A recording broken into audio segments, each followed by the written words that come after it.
ಇನ್ನು ಸದಾನಂದ ಗೌಡ್ರನ್ನ ವೈಯಕ್ತಿಕವಾಗಿ ಭೇಟಿಯಾಗ್ತೇನೆ ಅಂತ ವಿಜೇಂದ್ರ ಮಾತನಾಡಿದ್ದಾರೆ. ಧರ್ಮಸ್ಥಳದಲ್ಲಿ ಆಣೆ ವಿಚಾರವಾಗಿ ಅವರ ಜೊತೆ ಮಾತನಾಡುವೆ ಅಂತ ಹೇಳಿದ್ದಾರೆ. ದೆಹಲಿಯಲ್ಲಿ ರಾಜ್ಯಾಧ್ಯಕ್ಷ ಡಿ.ವಿ. ವಿಜೇಂದ್ರ ಅಡ್ಡ ಮತದಾನದ ಬಗ್ಗೆ ನನ್ನ ಅಭಿಪ್ರಾಯವನ್ನ ಹಂಚಿಕೊಂಡಿದ್ದೇನೆ. ಡಿವಿಎಸ್ ಯಾವ ಅರ್ಥದಲ್ಲಿ ಹೇಳಿಕೆಗಳನ್ನ ಕೊಟ್ಟಿದ್ದಾರೋ ನನಗೆ ಗೊತ್ತಿಲ್ಲ.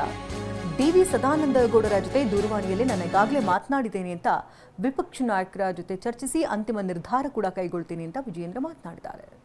ಈಗ ಒಂದು 4 ವರ್ಷದ ಕೆಳಗೆ ನನ್ನ ಗ್ಯಾಸ್ ಟ್ರಬಲ್ ಶುರುವಾಗಿತ್ತು. ಹೊಟ್ಟೆ ನೋವು, ಎದೆ ನೋವು, ಮಸಲ್ಸ್ ನೋವು ತಿಳ್ಕೊಳಕ್ಕೆ 10 ಪರೀಕ್ಷೆಗಳು. ನಾನು ಅಮೃತ ಬಿಂದು ತಗೊಳಕ್ ಶುರು ಮಾಡಿದಾಗಿಂದ ಆರಾಮಾಗಿದ್ದೀನಿ.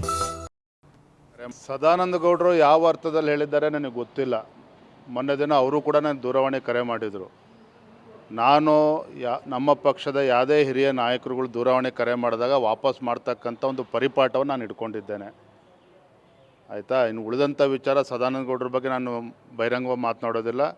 ಬೆಂಗಳೂರಿಗೆ ಹೋದ್ಮೇಲೆ ಅವ್ರನ್ನ ವೈಯಕ್ತಿಕವಾಗಿ ಭೇಟಿ ಮಾಡ್ತೇನೆ. ಮಾನ್ಯ ಸಿ ಟಿ ರವಿಯವ್ರಿಗೂ ಕೂಡ ಹೇಳಿದ್ದೇನೆ.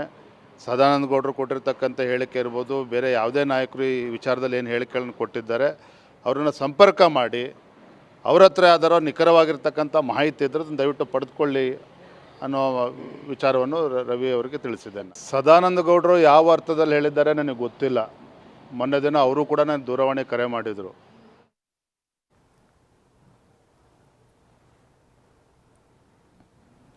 ಎಸ್, ಇದು ಅಡ್ಡ ಮತದಾನದ ವಿಚಾರಕ್ಕೆ ಸಂಬಂಧಪಟ್ಟಂತೆ ಬಿಜೆಪಿ ಇಡ್ತಾ ಇರುವಂತಹ ಹೆಜ್ಜೆ ಈಗ ವರಿಷ್ಠರ ಮೊರೆ ಹೋಗ್ತಾ ಇದ್ದಾರೆ. ಆ ಮೂಲಕವೇ ಕಠಿಣ ಕ್ರಮಕ್ಕೆ ಮುಂದಾಗ್ತಿದ್ದಾರೆ.